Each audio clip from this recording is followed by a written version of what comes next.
was truth in journalism, where brave men and women gave voice to the voiceless. But then the corporations bought the journalist, poisoning the news that we are fed. With those tainted sources, all we ever ate was a steady diet of status quo.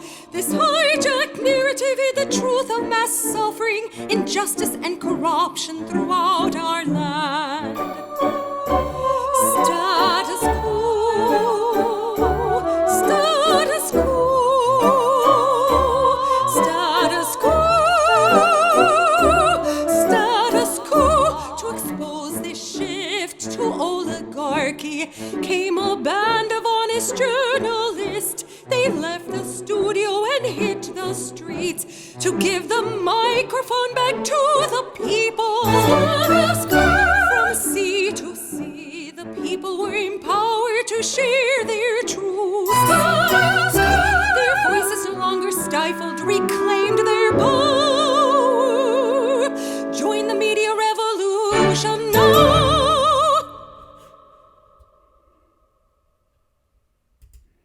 Hey there, Jordan Sheridan live on Thanksgiving Eve from New York City. No, I'm not in New York City. What am I talking about? Just used to saying that. Hope everyone's having a lovely, lovely day. Let me make sure my shirt is in the shot. Thanksgiving is tomorrow, and we're going to have a festive feast together. Before that day, this will be my last live stream of November. I'm going abroad for a week after Thanksgiving. So we're going to have a lot of fun today. A lot of fun. And apologies for the terrible lighting. What can I do? I'm at my parents'. So going to improve all that when I am back. I'm going abroad on Friday to London. London, my first time. So looking forward to that. And I'll be back sometime next week. So let's have a grand time today. And by the way, although we're going to have some fun, we are going to have some fun here. Let's not forget what Thanksgiving really is. Thanksgiving is really a commemoration of America's founding and America's original sin, which is stealing, butchering, murdering, raping, kidnapping Native Americans, their land, their women, their people. So it's a nice thing for Americans to get together, spend some time with family, but we must remember the origins of Thanksgiving. We must remember the origins of Thanksgiving. So I wanted to point that out. We got 110 people watching right now. 65 of you have pressed that like button. Come on, folks. One more time. Press that like button. It's right under the video. The more people that press that like button, the more people that will see this live stream. I got a lot of turkey for you. For you people who don't like turkey, maybe we could make it, some type of vegan souffle. We got a lot of turkeys to talk about today. But I need all of your support. Hit that like button right under the video. We'll talk about membership in a little bit. Follow us at Status Coup on the Twitter. We're live right now on Periscope, so what's up to the Twitter folk? Also, we are live on Twitch, so that is twitch.tv/Status Coup. Follow us at Twitch. Michael, if you don't mind dropping those links in there. Jen is a little under the weather, so she's not here today. And also, subscribe to our podcast. That's Status Coup's podcast. You could Google it. And join our email list by going to statuscoup.com. Enter your email right there on the website. And we do have someone working on our website right now, so we are making some tweaks over there to the website. So we're going to get into the Thanksgiving turkeys. I got a lot of gobble for you. I'm going to go in order of who are the turkeys. But first, I just want to do a quick story because already the punditariat, and as a reminder, this is a super chat. If you're feeling super before Thanksgiving, Lawrence getting us started in the super chat with that awesome sticker. Yippee! $10 in the super chat. Lawrence, You always come through, so I'm giving you this. Thank you, Lawrence. $10 in the super chat. I want to start.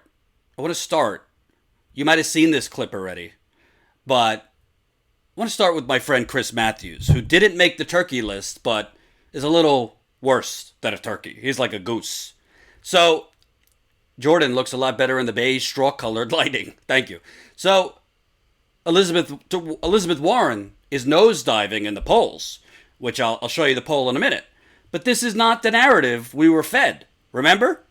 This is the narrative that Elizabeth Warren, it was a smart move for her to move away from Medicare for All. Let's listen to our friend Hardball Chris. Remember this? Bloomberg has already begun an apology tour by saying he's not for stop and frisk anymore, which is a big part of his New York mayor's experience and his record for better or worse. So he's making adjustments. The fact that Elizabeth Warren is pulling back on Medicare for All immediately is more of a long-term transition. She's adjusting. They're all adjusting to the Democratic Party as it is right now. And the Democratic Party right now, I believe, is an anti-Trump party. I can tell from our ratings, people would much rather watch the decline and fall of Donald Trump than watch the battle among these people. They're just more interested in watching Trump go down. They like these hearings. They like what they're learning about this president. They like the evidence piling up against him much more than they like following the horse race, which tells me they really, really have one passion going into next year's election: beat Trump. I think that's driving everything. I think it's driving the Buttigieg surge right now, but that's a February surge. It's not a November surge. Are they really making a decision about Buttigieg, or are they looking for a parking place to slow this thing down? I think they're slowing the whole process down. They want a winner. That's what they want. They don't want a chance in the world of losing to Trump again. I think that's the ideology of the Democratic Party. Center left, yes, but you must beat Trump.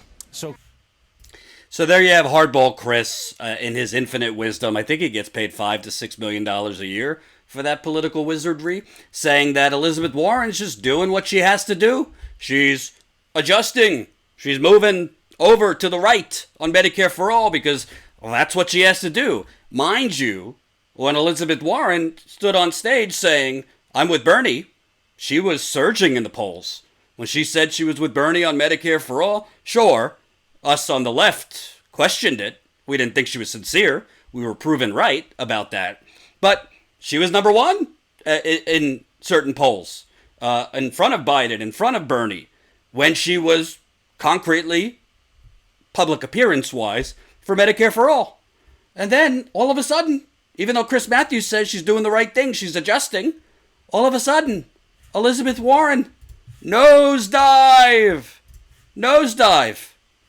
in a new national poll. Granted, I have a problem with some of Quinnipiac's polling, but right here, Senator Elizabeth Warren's support among Democratic primary voters nationwide plunged 50% over the last month, according to a new Quinnipiac poll, signaling that the shakeups in the primary field are far from over.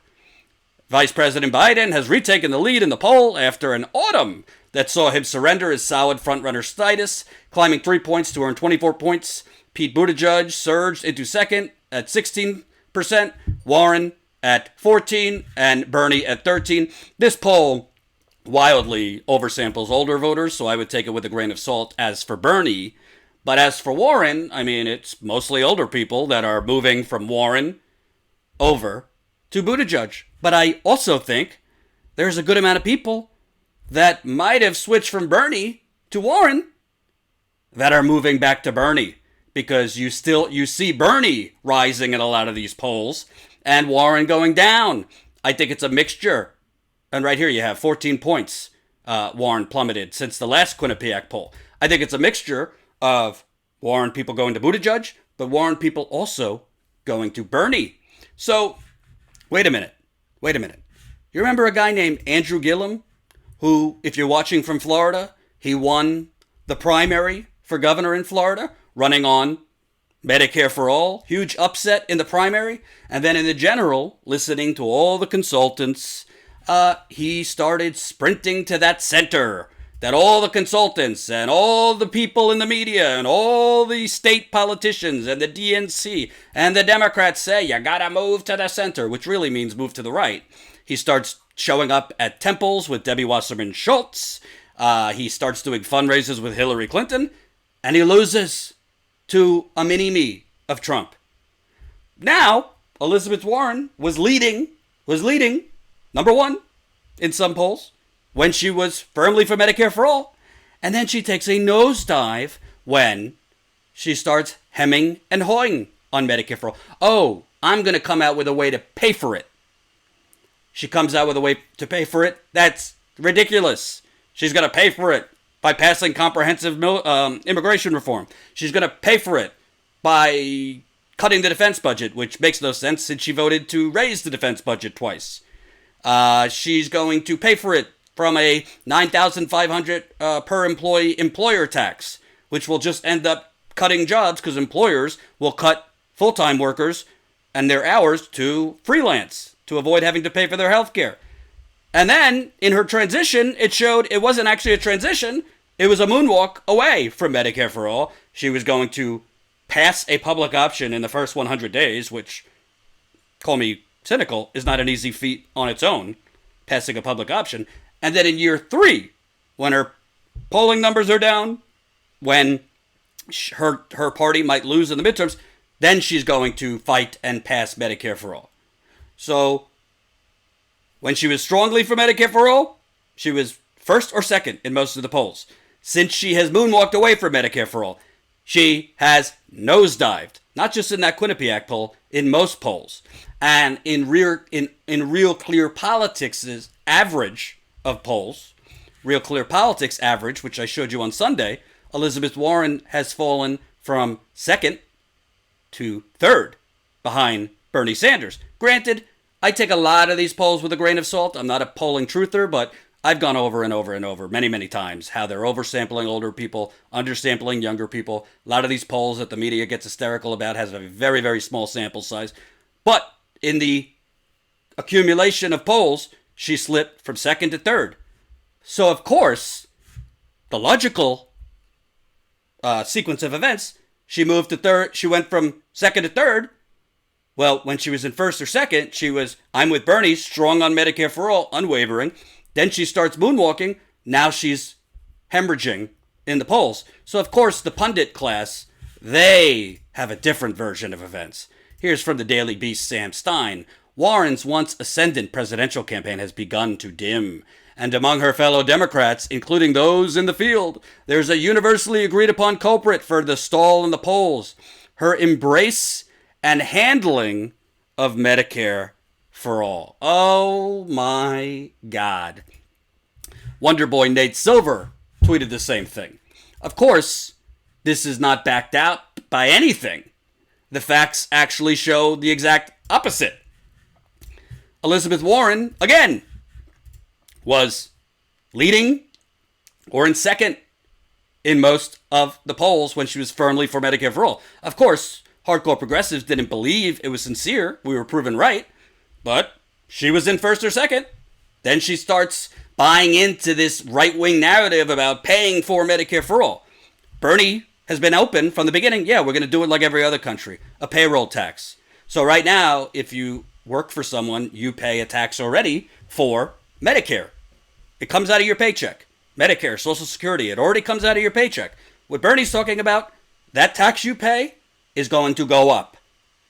That tax you pay for Medicare that you already pay in your paycheck is going to go up. So you're going to pay more in taxes. But the savings, because you're going to get rid of copays, premiums, deductibles, co-insurance, all of this hidden nonsense. That savings is going to be way more than that increase in your payroll tax. Warren, because she has consultants, many of them from the neoliberal Clinton wing of the party, telling her, no, you can't raise middle-class taxes. You can't say that phrase. Don't raise taxes. She moonwalked, and that's why she's hemorrhaging, because it's not just about the policy. It's not just about the policy of Medicare for all and her moonwalking. It is the lack of authenticity. People vote on two things. Who is closer to me in the policies I believe in, And who do I believe is going to fight for me? Policies, authenticity. Policies, she's all over the place. The I Have a Plan candidate has now had 3 or 4 different versions of her Medicare for All plan. And authenticity, it doesn't exist with her. That's why she's hemorrhaging. It's very similar to Andrew Gillum, wins the Florida governor's primary, running on Medicare for All, running on these bold progressive ideas, was a huge upset in Florida. Then he listens to the consultants and the neoliberals, sprints to the center. I give you Governor Ron DeSantis in Florida. It ain't complicated, folks. Thank you, George Allen, $5 in the super chat.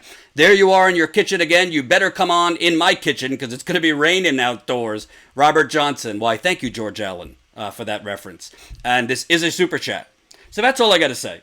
It's nonsense that Warren is now going down because she was for Medicare for All. She's going down because she lacks authenticity, she's not consistent, and most importantly, she doesn't have convictions.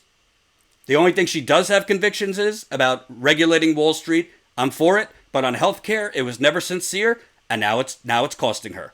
And Pete Buttigieg will be exposed at some point soon as the empty privilege vessel that he is too.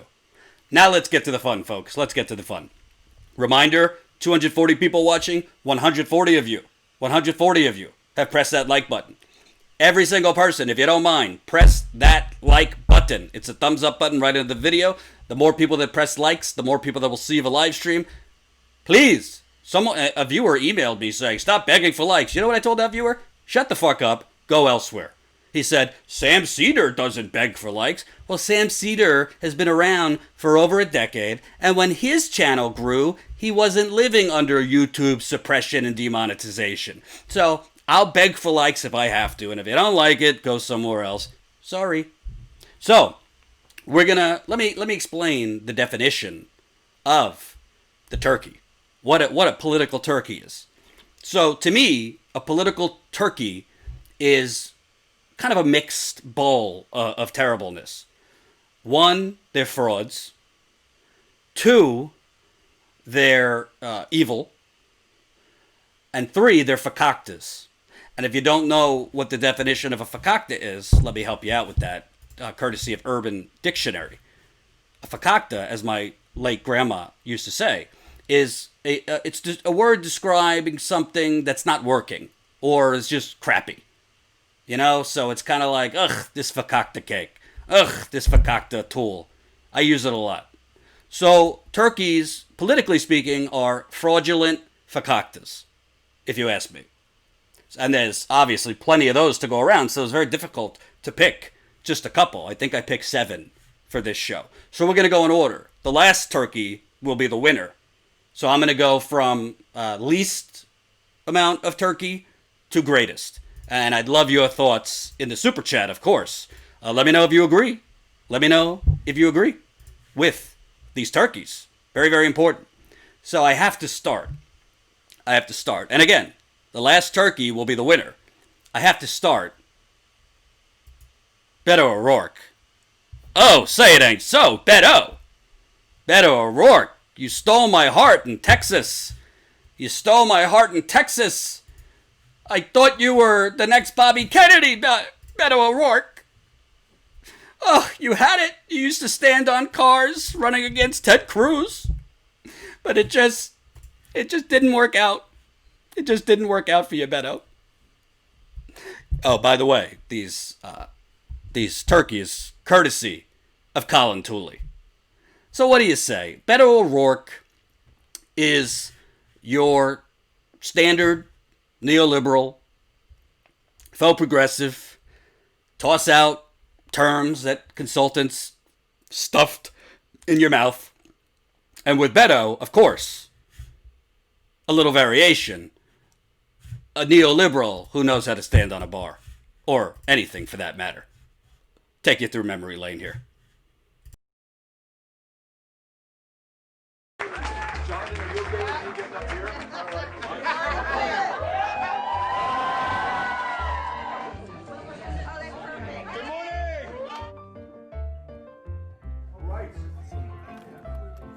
How's everybody doing?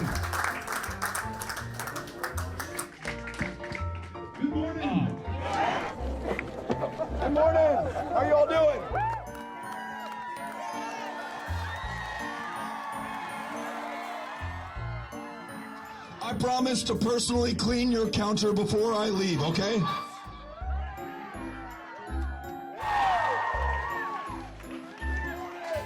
I love the delayed reaction in the next room over. Buenos dias. Happy St. Patrick's Day. Thanks to everyone who came out to join us, and thank you especially to those who were just innocently drinking a beer here when we walked in. Beautiful, beautiful day. Great moment to be alive in the greatest country on the face of the earth. You're gonna have to excuse my voice. We have been on the trail now for 8 days. Can you all see me if I do not stand on the chair?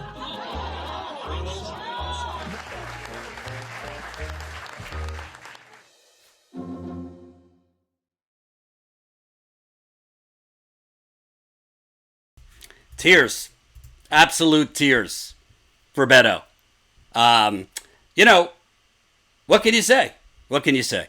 This is neoliberalism in a nutshell.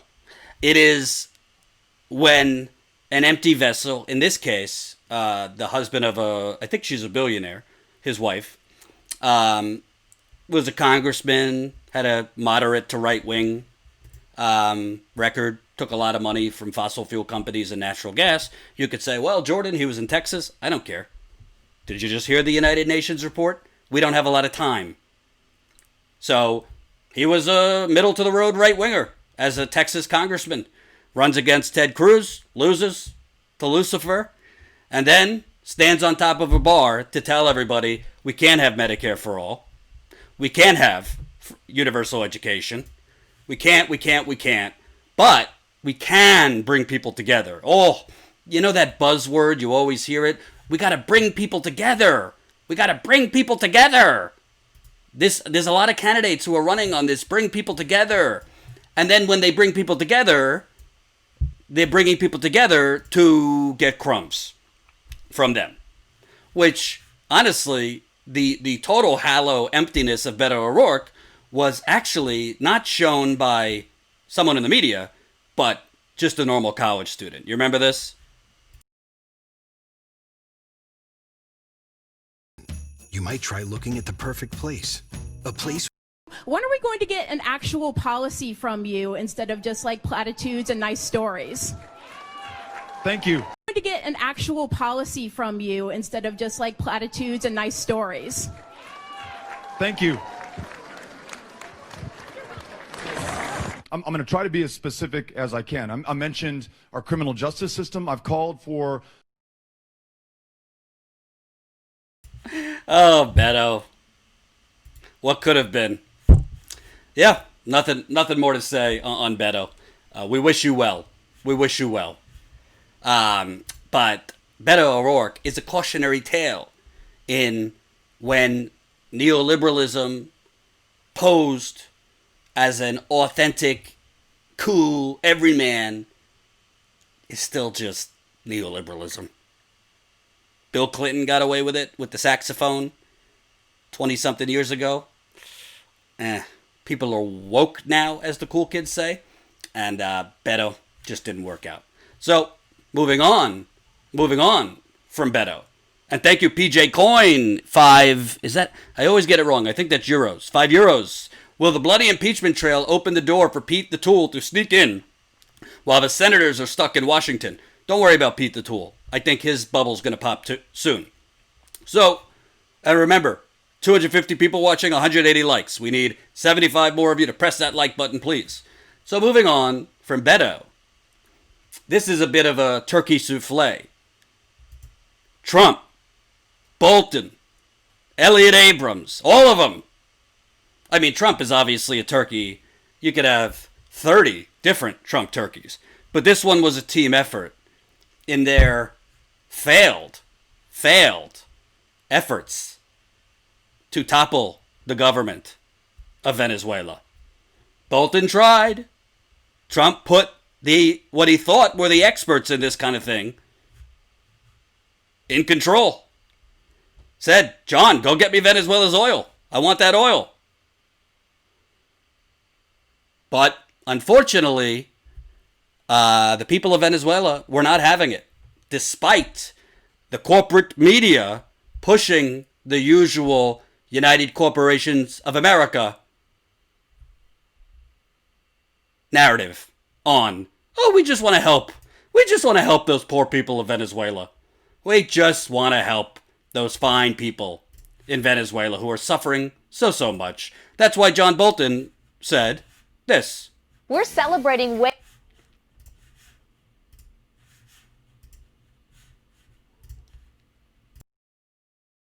Wayfair's big Black Friday blowout, and you're invited. From the power.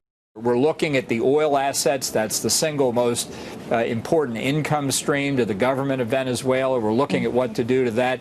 We want everybody to know we're looking at all this very seriously. We don't want any American businesses or investors caught by surprise. They can see what President Trump did yesterday. We're following through on it. So if you think of a company like Citgo, which is owned by PDVSA, which is the state-run oil company there in Venezuela, we have a lot of those Citgo assets right here in the U.S. Is that something, for example, sir, that you're looking at? Yeah, look, we're in conversation with major American companies now that are either in Venezuela or, in the case of Citgo, here in the United States. I think we're trying to get to the same end result here. You know, Venezuela is one of the three countries I call the troika of tyranny. It'll make a big difference to the United States economically if we could have American oil companies really invest in and produce the oil capabilities in Venezuela. It'd be good for the people of Venezuela. It'd be good for the people of the United States. We both have a lot at stake here, making this come out the right way. Gotta love it. Gotta love those kind-hearted humanitarians like John Bolton. You know? They just want to help those fine people of Venezuela by stealing their oil, stealing their natural resources, pilfering their entire country and leaving it, you know, kind of like we did in Libya. Remember that? Obama? Hillary? Not to mention, you know, these sanctions that Trump and Bolton put on the people of Venezuela to steal the oil, as John Bolton just said. Never mind that killing 40,000 people. As many as 40,000 have died in Venezuela as a result of U.S. sanctions that made it harder for ordinary citizens to access food, medicine, and medical equipment. But, you know, in this case, Trump was not happy. Trump was not happy. He said, John, I brought you in because you're supposed to know. You're supposed to be from the Cheney and Bush school of coup. You're supposed to know how to do this. I got great referrals on you, John. But Trump grew frustrated.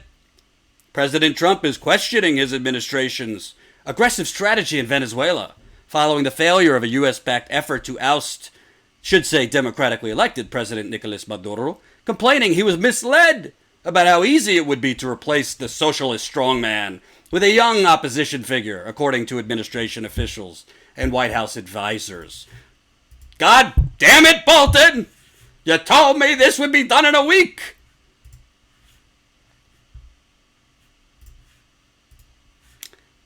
So, Trump, Bolton, Elliot Abrams, the troika of Turkey, shall I say. John Bolton said the troika of tyranny. I say the troika of Turkey. DID $9.99 in the super chat. Thank you very much. George Allen, $5 in the super chat. Is Beto the last turkey? I thought he was just the beginning. No. Beto was the first. We're working our way up to the turkey of the year. The last turkey will be the turkey of the year. But we got plenty to go, George. Don't get ahead of yourself. And by the way, that's a great idea. Somebody just wrote, can we get a status coup calendar? I'll have to mention that to Jen. She's not feeling so hot right now. But Jordan Sheridan, read the Riot Act on climate. Were you not watching yesterday? I started with that. And that treacherous climate report. All right, so we got Beto. Now we got Trump, Bolton, and the rest of them. And by the way, folks, if you're enjoying the content, we're at 764 paying members. We got to grow that. Our goal is 1,000 by the end of the year. So if you're not a member, sign up. Statuscoup.com/join. Become a member for as low as $5 a month. This is how we grow. Next up, I don't know if you know her, but you will soon. Jennifer Rubin of the Washington Post. Gobble, gobble to you, Jennifer Rubin. Right-wing, warmongering, evil Jennifer Rubin of the Washington Post. Very difficult to pick just one turkey from the Washington Post. But if you know your corporate media propaganda, Jennifer Rubin has been on her game. Don't thank me, Schultze. I didn't make the graphics. This is all Colin Tooley. Fantastic graphics. So Jennifer Rubin of the Washington Post, one of the many rehabilitated neocons that now frequents MSNBC. Progressive Chris Hayes has her on frequently. I mean, honestly, this is how hard I work for you guys. I went through all of Jennifer Rubin's stories of the year. I didn't read them all. I mean, I'd be in the emergency room if I read them all. But I skimmed all of the headlines. And I just, it just kind of like, I started seeing a pattern with Jennifer Rubin. Sanders likely can't turn it around, but Biden can. Here's how. A real gaffe from Bernie Sanders, you don't say. Jobs disappear under Medicare for all. Capitalism is more popular than socialism, a poll she blew out of her ass. Bernie throws in the towel on explaining how to fund Medicare for all. I missed that. Can you find that video where he threw the towel? Democrats should listen to Obama, who, if you're paying attention, Obama's people just came out and said, yeah, if Bernie starts running away with this thing, I'm getting involved. Absolutely. We're not going to let Bernie Sanders democratically win the nomination. You know, we might worry about Russians and their interference in our elections, but we're the original meddlers here at the Democratic Party and the DNC. We're not going to let Bernie Sanders win the nomination. So that's just 5 or 6 of Jennifer Rubin's ridiculous headlines. Listen, I don't mind if Bernie Sanders gets fair critical coverage, but you know you're not getting that from the Washington Post, owned by, we're getting to this turkey, Jeff Bezos. So what you have is propaganda. And I guess each campaign, they just appoint one of their writers to be the go-to Bernie hater. And that's Jennifer Rubin. And I love, like, this one is from yesterday. She references what New Hampshire voters are and are not telling us. She references a new Suffolk Boston Globe poll that has Bernie in first and somehow figures out a way to make it negative. I mean, you can't make this up. While the poll contains generally positive news for Sanders, one cannot help but notice the difference a year makes. The New York Times reports that, quote, the magic of his 2016 New Hampshire effort hasn't fully returned. In other words, the crowds here are smaller, key endorsers remain on the sidelines, and his supporters, after 3 years of stewing about what many believe to have been a rigged primary, are wondering why he's not doing better. No mention of the fact that, again, an Emerson poll that came out that same day, she left out this Emerson poll. I wonder why.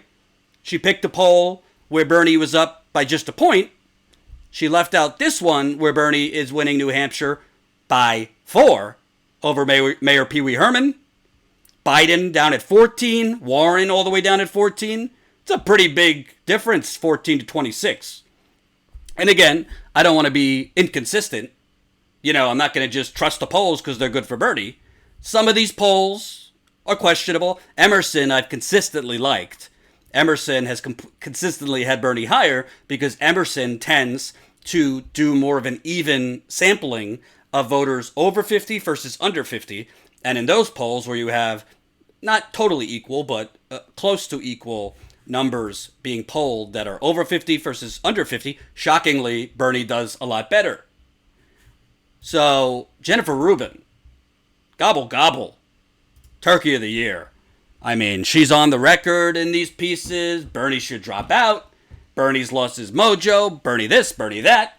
Meanwhile, if the Iowa caucus were held today, I'd say there's a good chance Bernie Sanders might upset and win the Iowa caucus, as I've said for a while now. So Jennifer Rubin, gobble, gobble. Gobble, gobble. Schultze, $2. $2 for the turkeys, for the love of birds. Thank you. George Allen, thanks for the clarification. And folks, let me know in the super chat. Am I hot? Am I cold? Do you agree with these turkeys? Obviously, I would love to read your turkeys of the year, too. If you're coming late, my definition of political turkeys are... Jordan, don't think we forgot about the 80s workout video. It's coming. Don't worry. Maybe I'll have my girlfriend shoot it while we're in London, because we're going to London soon. My definition of a turkey is a mix of a fraud and a fakakta. And a fakakta, according to Urban Dictionary, is something that does not work and is crap. So hopefully you're agreeing. So now we're going to really expedite things. Now we're going to really pick it up here and get to the even worse turkeys. So I showed you, we did Maddow, we did Trump and Bolton and Elliot Abrams, Jennifer Rubin, Emperor Zuckerberg, who's trying to create the first digital country in the world, Mark Zuckerberg, who frankly, when you look at what Facebook is doing, should be forced to give up Facebook. Facebook should be broken up. And frankly, I think criminal charges should be filed against Mark Zuckerberg for the hate and fraud through false advertising and the allowance of fake news that he's allowing. Just take this for an example. If you missed this, take this moment for Mark Zuckerberg's testimony in Congress earlier this year. Let's take a look.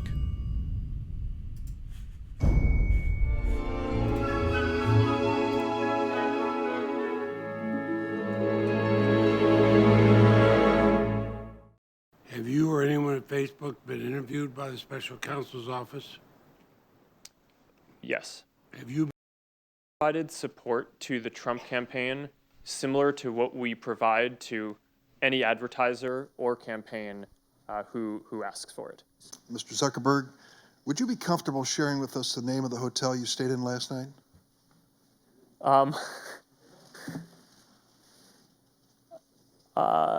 No. If you've messaged anybody this week, would you share with us the names of the people you've messaged? Senator, no, I would probably not choose to do that publicly here. I think that may be what this is all about. Here's what everybody's been trying to tell you today, and I say this gently.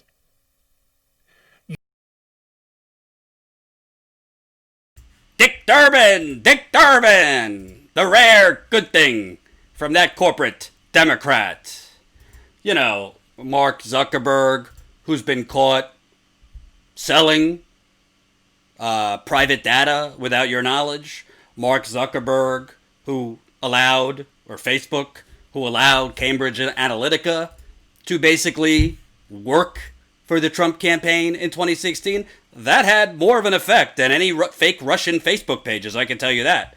Mark Zuckerberg, who now Facebook wants to create its own currency. So Facebook, Mark Zuckerberg doesn't think he controls your life enough. Now he wants to create his own currency called Libra, will be pegged to a basket of mainstream currencies at a value of about $1 and rooted in a model of secure, immutable online transactions we know as blockchain. Its operations will be overseen by a new organization based in Geneva, open to any company or corporation that has a value of at least 1 billion or 790 million euros, and will invest a minimum of 10 million. There are currently 28 such participants, ranging from Uber to Spotify to MasterCard, and by way of assuring skeptics of its supposedly hands-off intentions, Facebook insists its own voting power will be restricted to 1%. Well, I know what I want. I don't want to use the dollar anymore. I want to use Libra. by Facebook. Linux, Jordan, could you please stop playing super quiet videos and then yelling? Hold on. If they're super quiet, let me fix that. Ba ba ba. Do do do.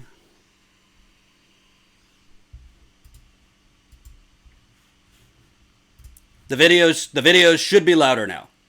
The videos should be louder now. I hope. So, Mark Zuckerberg, honestly, the chickens are coming home to roost.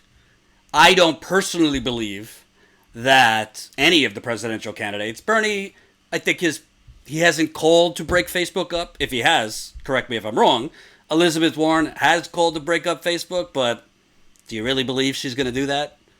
Do you really believe Elizabeth Warren is going to break up Facebook when, frankly, she says she's going to take money from all these companies in the general election? Wait, she's not going to take it. She's not going to take the money. She's going to raise money from the DNC, who's going to take their money, which is then going to be used for her campaign. Mark Zuckerberg is now privately meeting with Donald Trump. We found out. Mark Zuckerberg has privately met with a lot of top-level conservatives. And Mark Zuckerberg is basically saying, no, Facebook will not do anything about false political ads on its platform. So Mark Zuckerberg is a turkey, and I think Mark Zuckerberg might soon be, possibly as early as 2020, the former CEO of Facebook. Did Bernie call to break up Google? Thank you, La Peter. La Perla del Plata. If that's true, I missed it. All right, moving on. We got Maddow. We got Bolton and Trump. We got Jennifer Rubin. We got Mark Zuckerberg. Can't have turkey without Lindsey Graham. Ugh, Lindsey Graham. Never had any conviction. Never had any courage. Big lover with John McCain. I don't mean lover, I mean friend. But Lindsey Graham is prostituting himself like nothing I've ever seen politically for Donald Trump. At first, he was probably prostituting himself because he wanted to become Attorney General. But Trump wouldn't make him Attorney General after Sessions got the boot. But just look at Lindsey Graham in 2015. Look at Lindsey Graham in 2015, will you?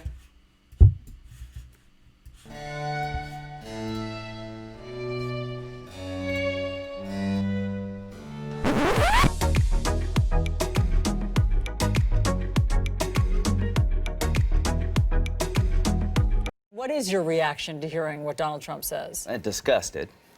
Well, I want to talk to the Trump supporters for a minute. I don't know. He's a race-baiting, xenophobic, religious bigot. He doesn't represent my party. He doesn't represent the values that the men and women who wear the uniform are fighting for. I've been in the Air Force for 33 years. I retired this June. He's the ISIL Man of the Year, by the way. He just got back from Iraq a week ago this Monday. I know, we interviewed you live from there. You were with Senator John McCain, and you were going into Iraq to get a status report. What were they saying there about all of this? The military leadership and the diplomatic corps. Now, we have young men and women in harm's way all over the world, particularly in the Mideast. They were concerned about this rhetoric because the enemy will use it against us. So what was a concern last week has to be DEFCON 4 this week. Because what Mr. Trump is doing, and I don't think he has a clue about anything, he's just trying to get his numbers up and get the biggest reaction he can. He's putting our soldiers and diplomats at risk. He's empowering the enemy. And this ban, if it's actually enacted, would take people who have been interpreters, who came to our side in Iraq and Afghanistan, who are under siege in their own countries, and basically becomes a death sentence for them. You know what I love the most about Lindsey Graham? I mean, obviously I don't love anything about Lindsey Graham. He thinks that Trump and the ban is what's going to recruit terrorists, which I agree. Trump calling for a Muslim ban, all these things, is a perfect recruitment tool for ISIS and other terror groups. Hey, Lindsey, I don't know if you know this, consistently invading, brown people's countries all over the world, which you and your now late husband, John McCain, called for your entire political career, that recruits new jihadis. I know you kind of missed that day in class. Constantly invading Iraq, Afghanistan, Libya, Pakistan, Somalia, Honduras, Venezuela. Now we're moving to Latin America. Syria wants to invade Iran. This, too, creates recruitment tools for ISIS. I don't know if you know that, Lindsey. Happy to educate you. So, Lindsey Graham, again, let's put that turkey back on the screen. Lindsey Graham, who, this is not a surprise. It's not like he ever had any courage anyway. But at least when he was running for president for 5 minutes, he had a little courage. He called Trump the racist bigot he is. But now, Lindsey Graham, he can't see straight. Some of you say maybe Trump has something on him. I don't know. I mean, Lindsey Graham's personal business is his personal business. I don't really care about that stuff.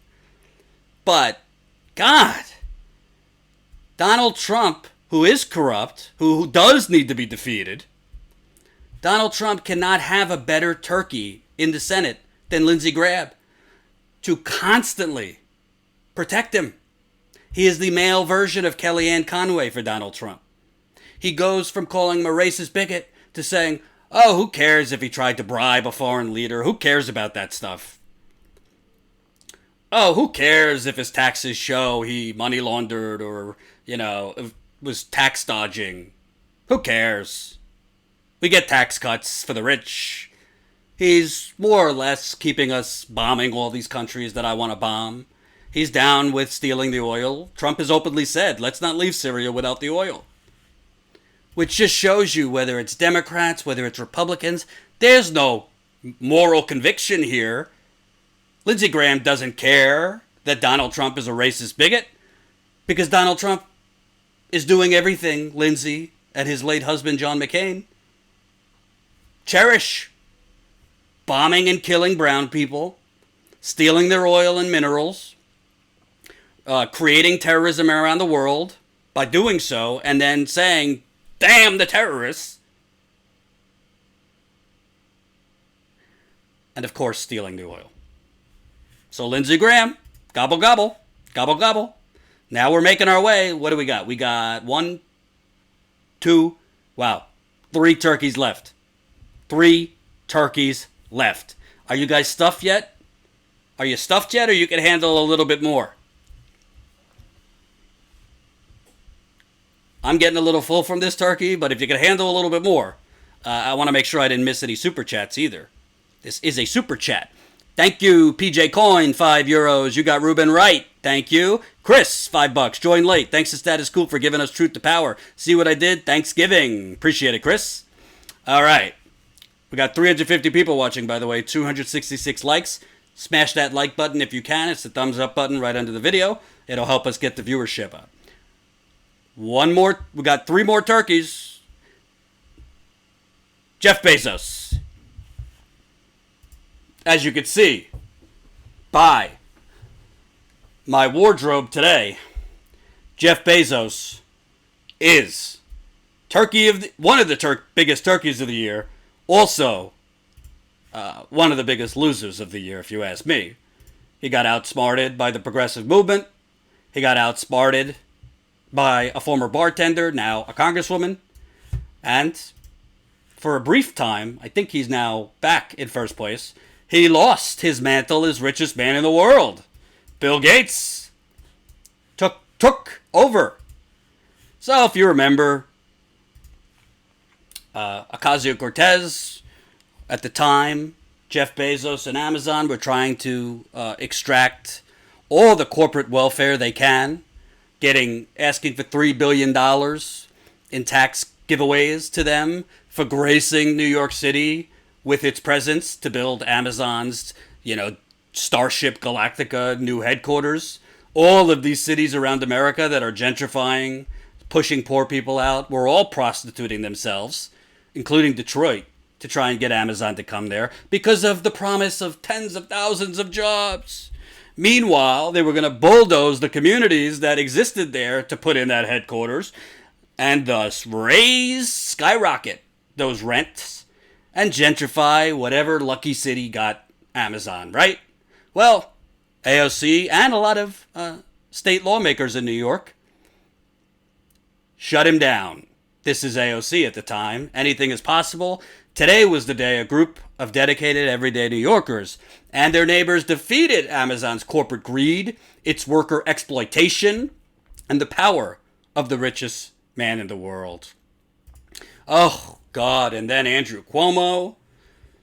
That courage and that profile and courage, Andrew Cuomo, he damned AOC and those progressives for costing New York tens of thousands of jobs. By the way, those jobs were going to be mostly for techie people making six figures. God bless them. God bless those people. I don't blame the workers of Amazon who make money. But I do think maybe Amazon should have to pay taxes. They haven't paid taxes in years. I think maybe the people that are going to be displaced by building that headquarters should be protected. Their communities should be protected. Amazon should not be able. Amazon is not a hospital. Amazon is not a school to use eminent domain to push people out of their homes. Amazon's plenty wealthy to find a neighborhood or an area to put a headquarters or build a headquarters that doesn't have working people living there. And shocker, didn't get a lot of attention. After Jeff Bezos, after the progressive movement shut down Jeff Bezos, and they didn't get their $3 billion in tax giveaways, Amazon bought office space in New York anyway. After walking away from a deal to build the headquarters in Queens waterfront in Long Island City, Amazon is back to shopping for office space. Wait a minute, you're telling me they didn't need the tax cuts? They could have came to New York anyway? I thought we have to give away the kingdom for Jeff Bezos. I thought it was unpatriotic not to just spread eagle and give him what he wants. Excuse my French. Meanwhile, it's come out in recent days that, as we already knew, Amazon is the economic Hunger Games, where you have people literally eating lunch with managers in their ear. You got 30 seconds left. Literally being clocked. Look at this. The clock was always ticking on Amazon's promised delivery time. Dixon, a worker, had to scan a new item every 11 seconds to hit her quota, she said. And Amazon always knew when she didn't. Dixon's scan rate, more than 300 items an hour, thousands of individual products a day, was being tracked constantly. The data flowing to managers in real time. Then crunched by a proprietary software called Adapt. She knew, like the thousands of other workers there, that if she didn't hit her target speed, she would be written up, and if she didn't improve, eventually she'd be fired. Amazon's cutting-edge technology, unrelenting surveillance, and constant disciplinary write-ups pushed the Eastvale workers so hard that in the last holiday season, they hit a coveted target. They got 1 million packages out the door in 24 hours.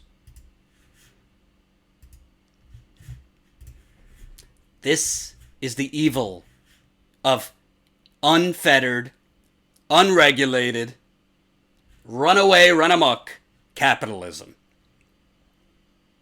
People like Jeff Bezos, who, for not getting his way, for losing to Ocasio-Cortez, to losing to Bernie, who also forced him to raise the minimum wage for workers to $15 an hour.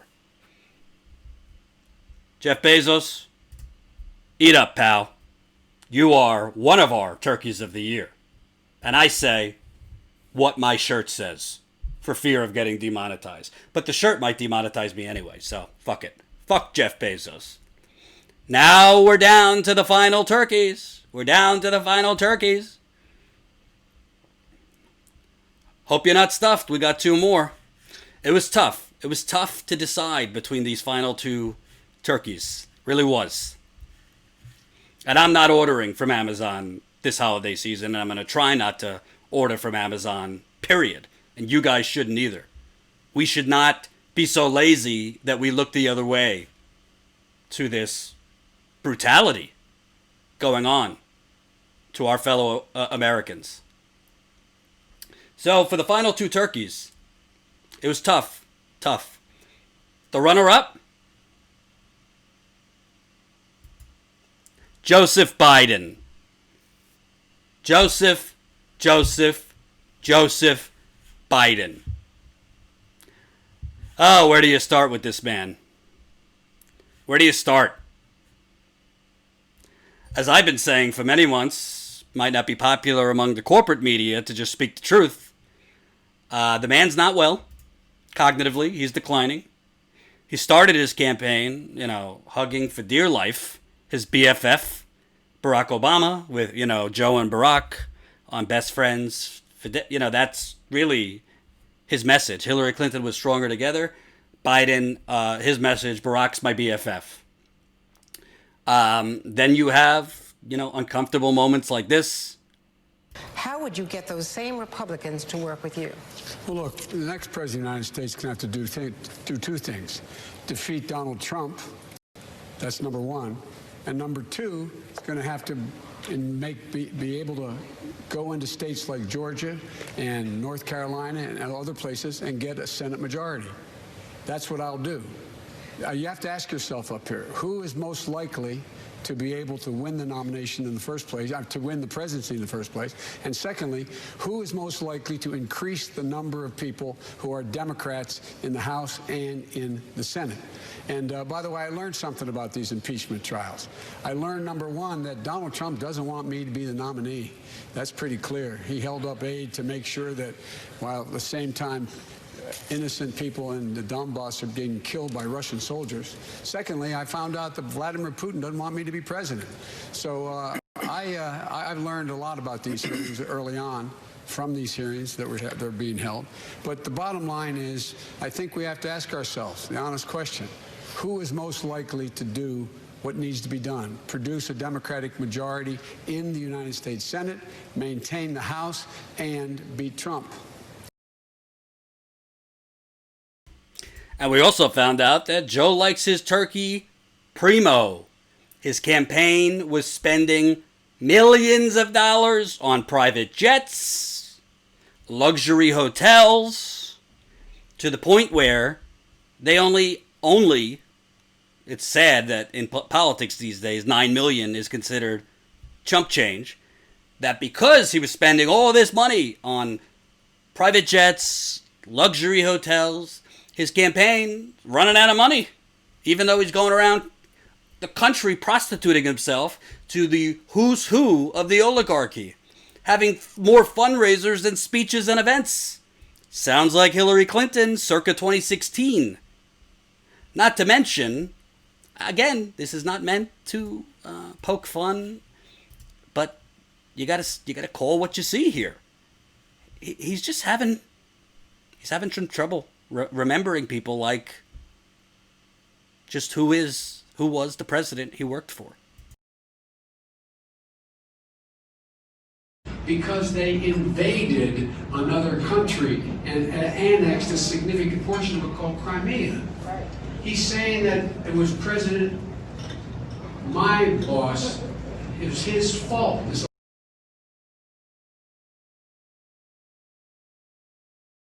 Invaded another country and annexed a significant portion of it called Crimea. Right.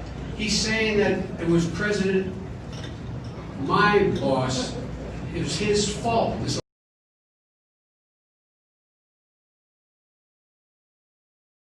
Now, I mean, I could give you 10 more of those, from confusing Margaret Thatcher, who's dead, and Theresa May. He just couldn't remember Stacey Abrams' name. But that's not why Joe's one of the top turkeys of the year. No. It's because he is unabashedly running Hillary Clinton's campaign? What kind of doofus runs the exact same campaign as the loser from 2016 who lost to a reality TV star? You have Joe Biden with this nonsense. Damn it, this is the United States of America. There's not a thing we can't do, except Medicare for all, except universal education, except banning fracking, except ending private prisons, except really, really tightening regulations on money in politics. Except. Joe Biden, when he says restore the soul of America, what he is actually saying, let's just move the corruption back to the back room. Let's take the corruption and put it back where it belongs, in the back room. You know, those smoke-filled back rooms with the cigars. That's where it belongs, don't you think? We shouldn't have it so open here. We shouldn't be tweeting our corruption on a daily basis. And, frankly, because the media won't do its job, because... Oh, is my mom here? She's going to yell at me for the shirt I'm wearing. Oh, well. Because the media will not do its job. Because the media won't say, iceberg, right ahead. He's not well. He's not well. He's stuttering his words. It's like a tape delay during these debates. He's clearly struggling. And hey, it's not a knock on him. People get old. People lose their memory. Worse, I'm not wishing him poor health. But you want this guy looking like this on the debate stage in November 2019 to be on a debate stage in October 2020 with Trump? Say what you want about Trump. He's not stammering through his words to this degree. He's not forgetting presidents and world leaders. Another gem by Colin Tooley, this iceberg. So, we'll stick with it, but I fear this turkey is going to turn from a gobble-gobble to if the nominee, this turkey is going to move from gobble-gobble a turkey to roadkill. I think Joe Biden, as a Democratic nominee, would lose worse than the previous turkey, Hillary Clinton. All right, we've had six turkeys. Now we have to award the turkey of the year. I wish I had the sound effect to go with it. And remember, this is a super chat. If you're feeling if you're filled in your heart and want to support status quo, there was a lot of debate. You know, I laid in the bath this morning and I thought, who is the biggest fraud among us this year? Because there's a lot of choices. Who's the biggest fraud? Who's the biggest fakakta? Who's the most full of it? This turkey goes to someone who really earned it. This turkey goes to someone who, frankly, used to be somebody I really admired. Used to be somebody I watched routinely to get an alternative view on the news. Ladies and gentlemen, 2019's Turkey of the Year. Comrade Maddow. Comrade Rachel Maddow. And this is not just for 2019. She put in 3.5 years of work for this award.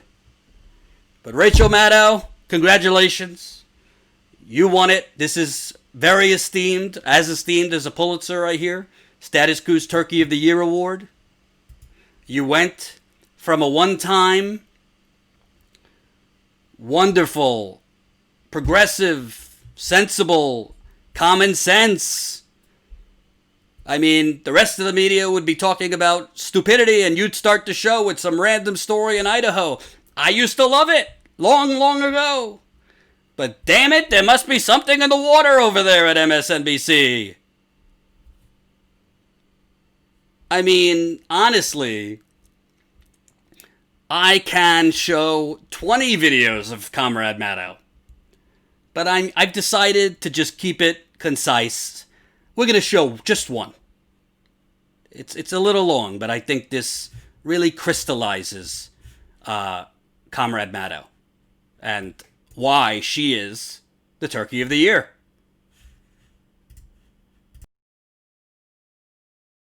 Purpose, and they wouldn't turn it back on. There is a national security story in here too, a new one, and that's next. When you put the head of the FBI and the CIA and the NSA and the Defense Intelligence Agency and the Director of National Intelligence all in a row, all at the same table, it will inevitably make news. Yesterday, the biggest headline out of the big intelligence hearing in the Senate was probably this. U.S. intelligence chiefs contradict Trump on North Korea, comma, ISIS, comma, and Iran. They could have gone on as well. That's a big deal. But there was another big piece of news that came out of that meeting of the minds yesterday that is worth paying attention to, and that isn't necessarily about a split between the White House and the intelligence chiefs. It's just about our country in a very blunt way. Before that hearing in the Senate yesterday, the Director of National Intelligence, Dan Coates, put out this report. It's 42 pages long. It's the U.S. intelligence community's worldwide threat assessment. And I just want to direct your attention to the real doozy that starts on the bottom of page 5. Quote, China has the ability to launch cyber attacks that cause localized, temporary disruptive effects on American critical infrastructure, such as disruption of a natural gas pipeline for days to weeks in the United States. And it's not just China.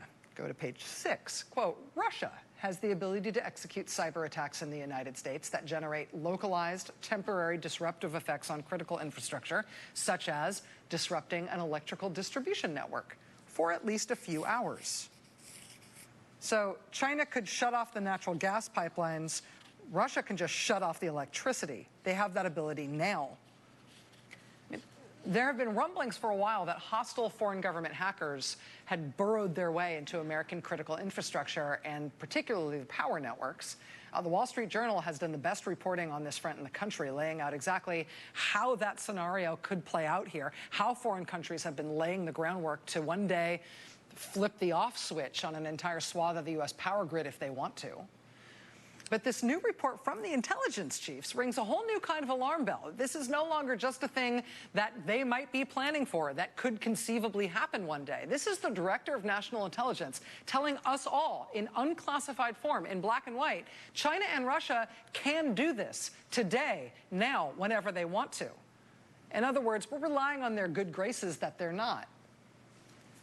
And it is like negative 50 degrees in the Dakotas right now. What would happen if Russia killed the power in Fargo today?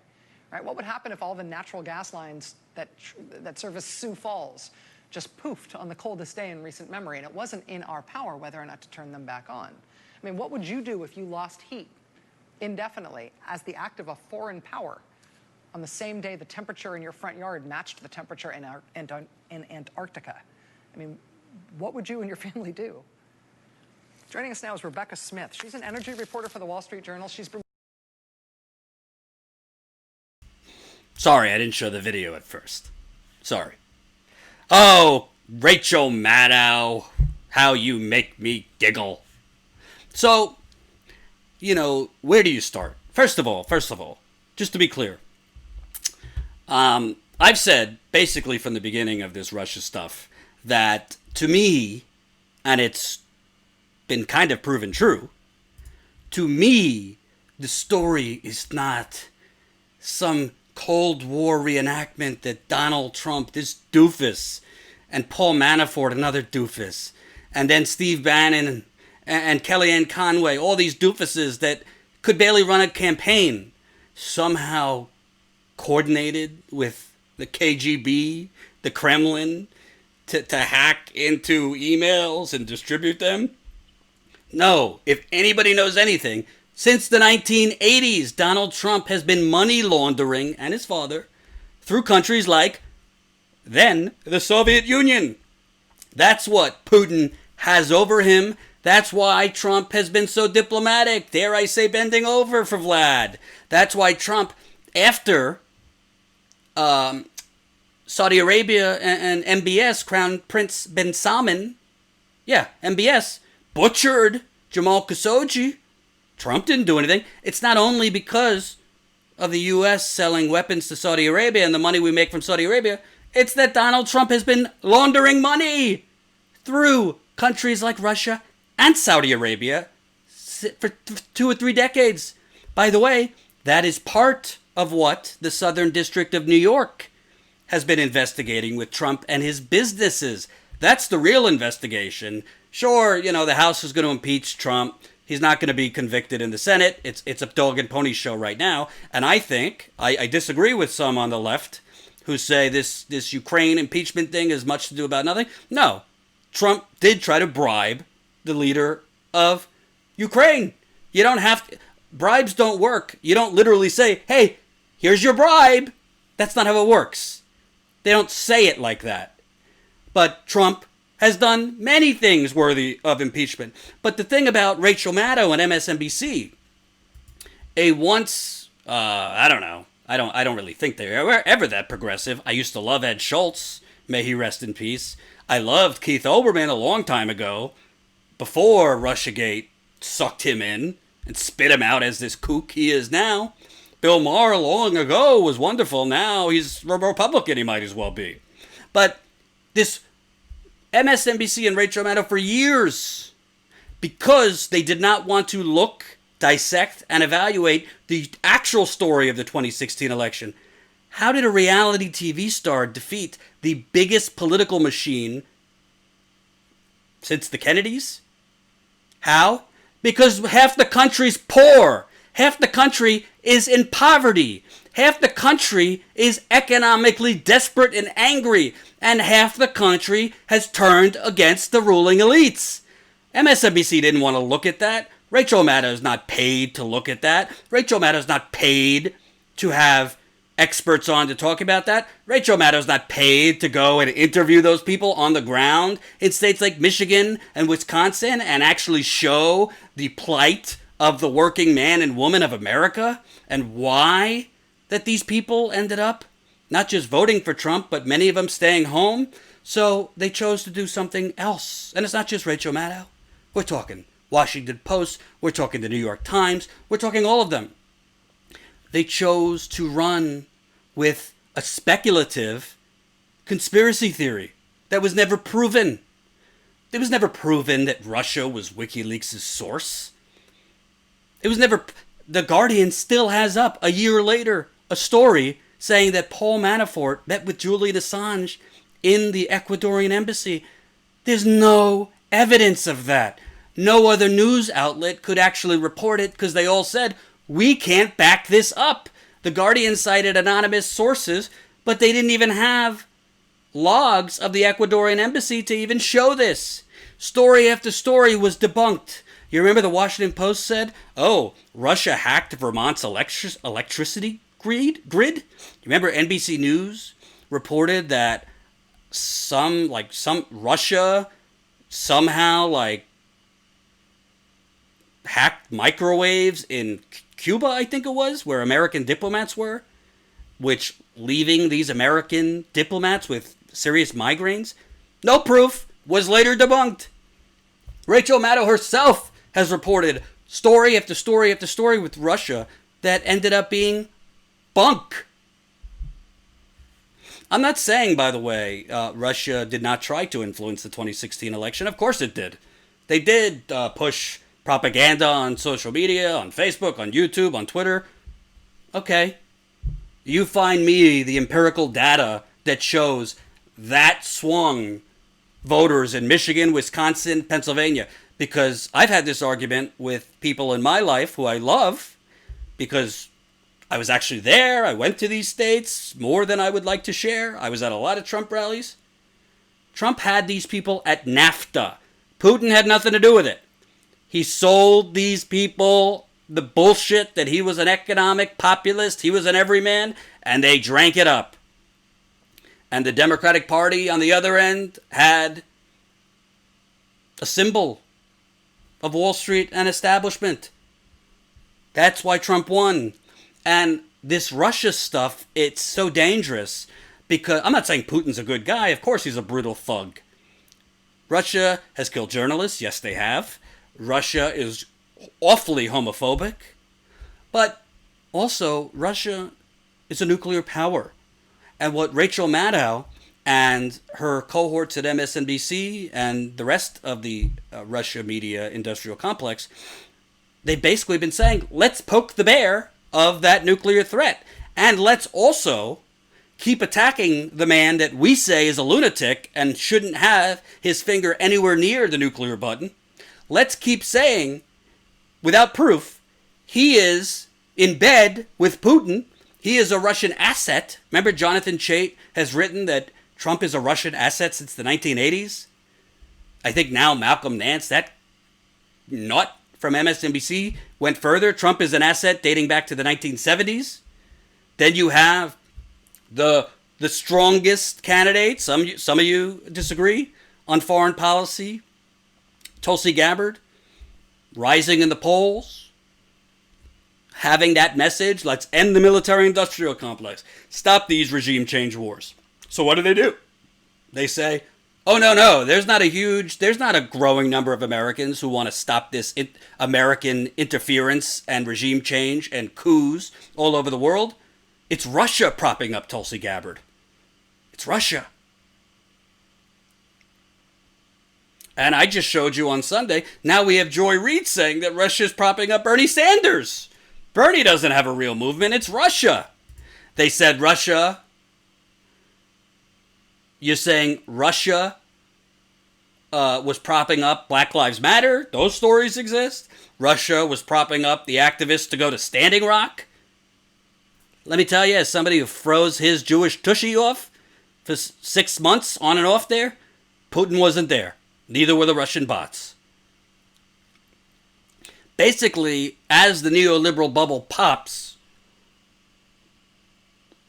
the purveyors, the participants of that neoliberal bubble, are trying to pretend it's not really popping on its own. There's not a populist outcry in America. People aren't revolting against the establishment, the neoliberal order, the banks, the fossil fuel companies, the pharmaceutical companies, Silicon Valley, big real estate. Russia is doing this. I mean, I'm not going to mention who, but there's somebody that I care about and I think is a great person in my life who really, watches a lot of MSNBC and truly believes this stuff. And no matter how much evidence I give, are you seeing the polls with Bernie rising? Are you seeing, are you seeing this? Are you seeing that? It's Russia. How do you not see this? And I don't know how to talk to those people. I don't mean like I could talk to them, but I don't know how to get through to those people because it just doesn't make sense. And some people say, Jordan, you're naive. There is such a thing as disinformation and propaganda campaigns. Sure there is. And you know who is an expert in that too? The United States. The Pentagon has bots on Twitter pushing its nonsense. Google it. The United States interfered in Russia's election in 1996 to ensure Yeltsin would win. Google that. Matt Taibbi of Rolling Stone was a reporter in Russia. He knows it. I've interviewed him. I'm not saying it makes it okay when Russia tries to interfere in our business, but let's stop acting like we're holier than thou and we're just wonderful. Wonderful. Anat knows who I'm referring to. Wonderful stalwarts of the world. Our holy democracy is under attack by Russia. Rachel Maddow was almost in tears one show. We're under attack. You know what, Rachel Maddow? Next time you want to do a segment, a kooky conspiracy theory to instill fear in your older viewers watching you, mostly older white men and women, mostly well-educated, mostly middle class to upper middle class. That's the MSNBC viewer. How do I know? Because I work there and I saw the data. Next time you want to talk about how Russia can cut off heating in America, maybe with all the resources you have, because Rachel Maddow has a crack team of producers and researchers, the most of any show there, maybe you could instead report on the Trump administration cutting subsidies for poor people for heating in the winter, which he's doing. Maybe you could report on the Republican Party trying to cut programs like food stamps, heating for minority communities all over the country. You know, the actual way people could freeze to death in America. The actual way that people are freezing to death.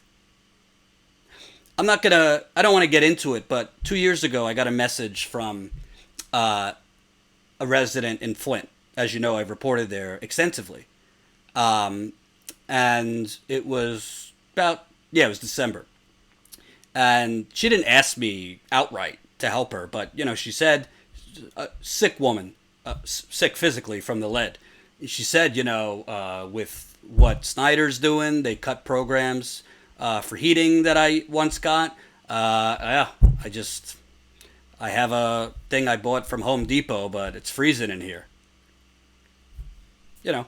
I helped her privately as best I could financially. But the point is, that kind of shit is actually happening in America. Both Republican governors on the state level, Trump and his administration, but you don't see this reported on MSNBC because they're too busy reenacting the Cold War.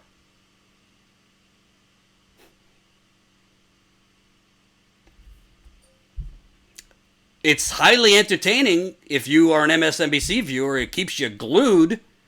And by the way, when their once cherished General Mueller, Colonel Mueller, who they used to love, when he came back with his report, which, by the way, clearly in his report, he said Trump did obstruct justice. He should, if America was sane, and there wasn't this fakakta rule that you can't indict a sitting president. He's not a king. He's an American citizen. He should be indicted for obstruction of justice. But anyway, when it said, we didn't find this evidence that Rachel Maddow has been conspiracizing about for 3 years, that there was some cabal, some coordinated campaign between the Trump campaign and Russia. We just can't prove it. MSNBC's ratings fell in the shitter. Everybody stopped tuning into the show. You remember that? Their ratings tanked. Thank God. Thank God for them that Ukraine is now a thing because it's shooting back up.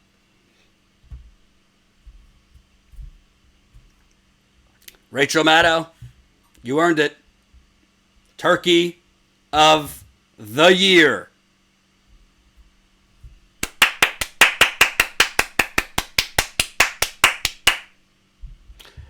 All right, folks, I am stuffed. That was too much turkey for me.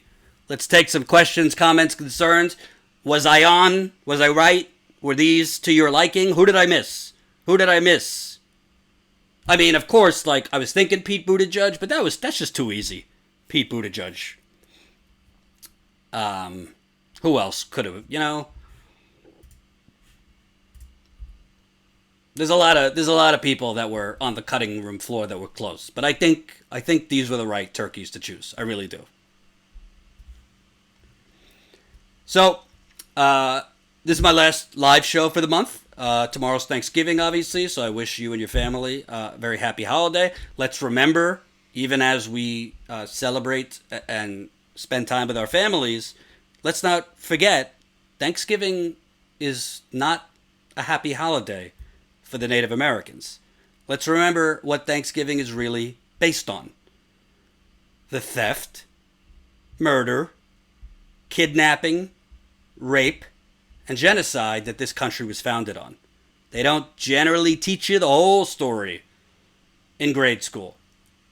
So I keep that in mind as I'm spending time with my friends and family, that this is not a holiday based on purity or how amazing and, what humanitarians the original Americans were. We butchered our way into this country. So let's not forget that.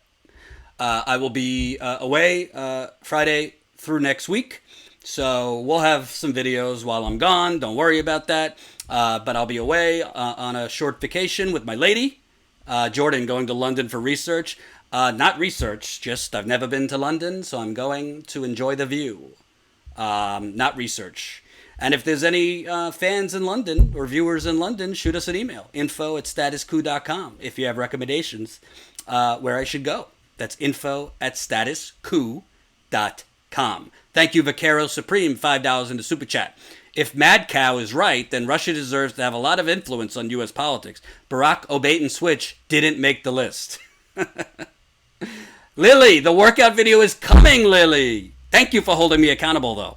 You have to hold me accountable, but we will get you that workout video. I pulled my hamstring last week. It's better now, but I pulled my hamstring last week. So my girlfriend said, she keeps telling me we got to shoot this video. And I said, I don't want to do it right now. My hamstring hurts.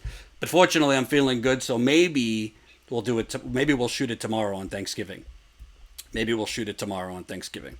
So, one more quick reminder. Of course, what I'm thankful for is you guys. All of you, even the ones that haven't become members yet. We are growing. We're at 764 paying members. This is how we're going to grow for December, for 2020 and beyond. This is how you become a long-lasting independent media company where you don't have to bend down and beg and do clickbait for advertisers, where you don't have to suck up and be servants to corporate sponsors, where you don't have to take money from bigwig Democratic Party donors, Republican Party donors, when you could just be indebted to the people. So if you got an extra $5 to $10 a month this holiday season, we hope you'll sign up. statuscoup.com/join. When I'm back from London, we are going to be hitting the road again. We're about to, just waiting for a response from the person we're talking to, but we should have a camera person on board. We have been looking for someone. So once we have that camera person on board, I think we're going to hit New Hampshire, cover the campaign there, a couple other stories. And as we've been telling you, Jen and I are probably within a few weeks going to be breaking a pretty big story we've been telling you about. So stay tuned. Stay tuned for that. And thank you as always. Honestly, like a lot of people say we can't do it without the audience. Like literally, we cannot do it without the audience. This is how we're funded, through you. So thank you guys. Have a safe holiday. And I will see you when I get back. Peace out.